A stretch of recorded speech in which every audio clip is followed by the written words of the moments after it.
Sabay-sabay natin alamin ang mga kaganapan na nangyayari sa ating bansa.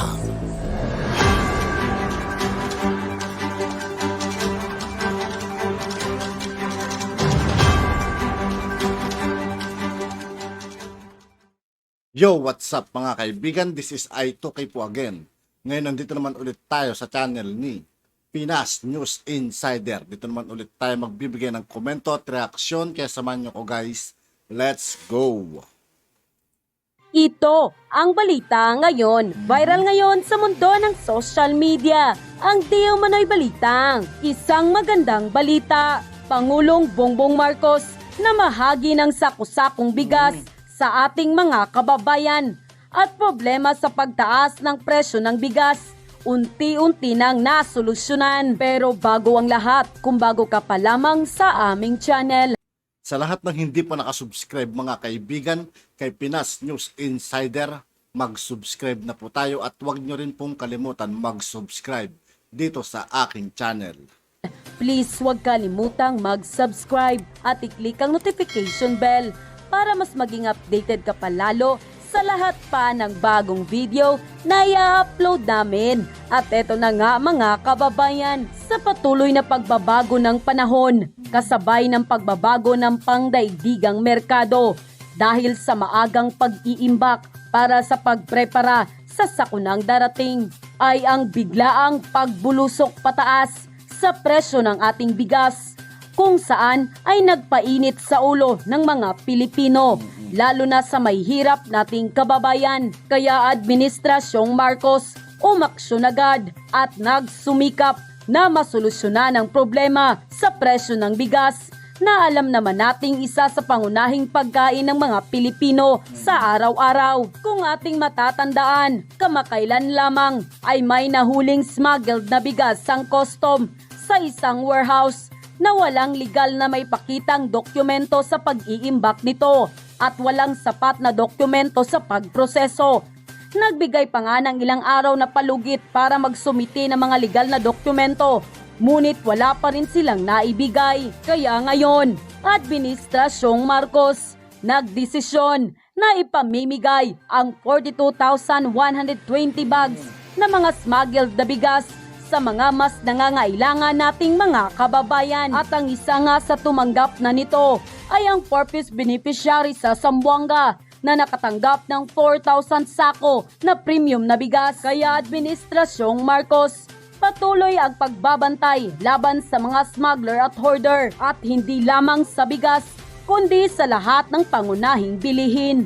At dahil nga sa balitang ito, hindi naman mapigilan ng marami sa ating mga kababayan na magbigay ng kanilang hinaing at komento sa mundo ng social media. At ayon pa sa kanila, good job!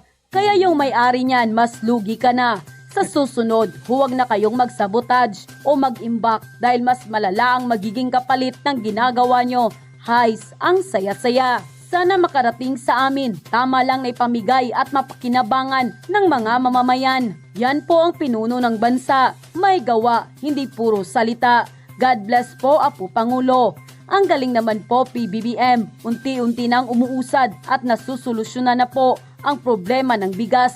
Good job and God bless po sa lahat.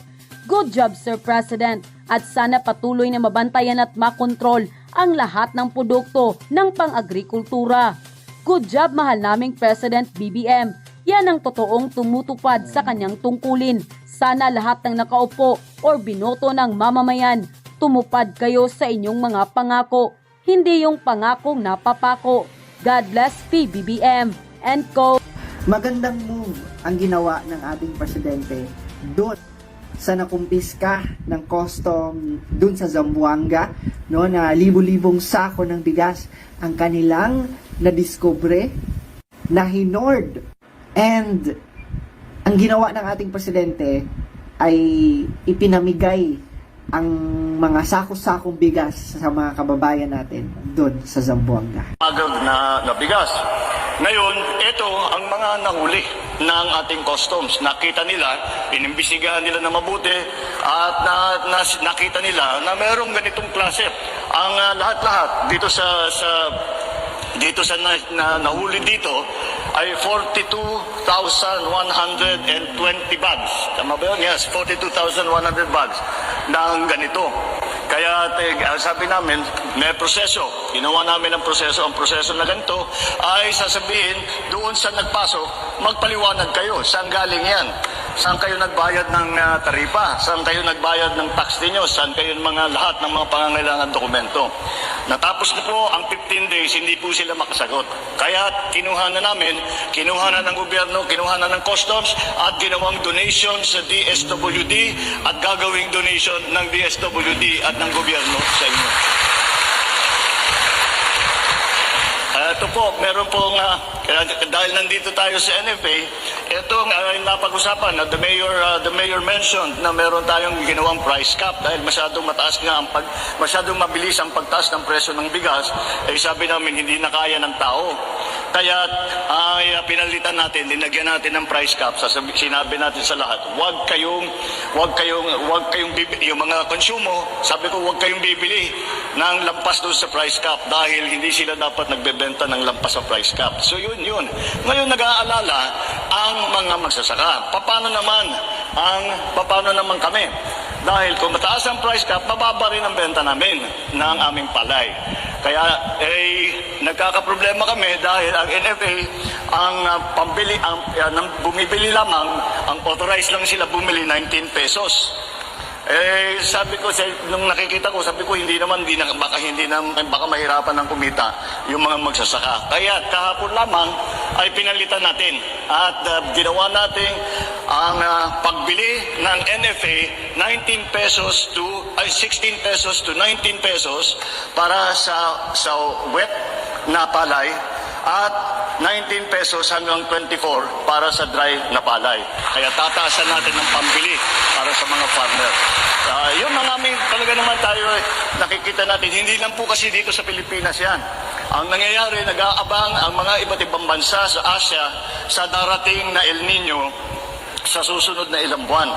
Kaya nakikita na namin na pagdating ng El Nino, medyo nagtagtuyot, hindi maganda masyado ang magiging ani dahil hindi umuulan ng sapat. Kaya lahat ng mga iba't ibang bansa sa Asia ay tinitiyak na meron silang reserve, meron silang buffer stock. At kaya naghahabulan, kaya nagtaasan ng presyo dahil lahat, ang Indonesia bumibili, ang China bumibili, tayo bumibili, Thailand bumibili, Singapore, lahat bumibili. Kaya sabay-sabay silang bumibili, sabay-sabay sumasabay din ang pag-akyat ng bigas. Kaya kailangan natin lagyan nga ng price cap. Kaya yan po ang ating ginagawa. Yan ay lagi natin tinitignan na hindi lamang dahil lagi natin napapag-usapan dapat pagandahin ang production ng mga magsasaka. At lagi ko pinapaalala sa lahat ng mga kasamahan ko, hindi lamang na kailangan na may sapat na pagkain ay kailangan may presyo na kayang bilhin ng taong bayan, unang-una. Pangalawa, na may magandang hanap buhay naman ang mga magsasaka. Kaya yan ang tinitiyak natin. At titignan po natin, habang tumatakbo ang panahon, titignan po natin na paano na ang magiging mga pangangailangan ng ating mga kababayan para naman ay hindi natin masasabi na ginutom na ang mga Pilipino dahil hindi sapat ang bigas. Nandito po, nakikita po ninyo. Ito yung mga nahuli. Ito po yung mga iba na kakabili lang ng NFA. Itong season na ito. Kaya makikita ninyo, pupunuin nila itong warehouse. Dadagdagan natin, gagawin natin mas malaki ang buffer stock para medyo hindi na natin dapat makita ang biglang pagtaas ng mga presyo. Grabe mga Lods, no? Ang dami pala talagang smuggled at hinuhor. Napakagaling din ng inisyatibo ng ating presidente. 'Di ba na i-donate na lang sa mga kababayan natin, lalo na yung mga kapos at nangangailangan talaga. So napakagandang move iyon para mas matulungan yung mga kababayan natin. And narinig din natin yung mga plano ni President BBM pagdating sa mga presyo ng bigas at mga bilihin. So, na-realize ko lang mga Lods, no, hindi talaga ganun kadali ang pagiging presidente. Ang daming i-consider, ang daming tutulungan. The good thing lang ay iniisip pa rin ni President BBM ang kapakanan ng mga kababayan natin at pinamigay pa niya sa mga kababayan natin. So, good job Mr. President at maraming salamat sa patuloy na pagtugon sa mga problema at patuloy na pagtulong sa mga kababayan natin. At yun na nga mga kababayan. At yun nga po mga kaibigan, dito po nagtatapos ang ating reaction video. Muli ako po si I2K ng Sundalo ng Dunggalo at 811. Maraming salamat sa patuloy na pagsuporta. Yeah, peace out.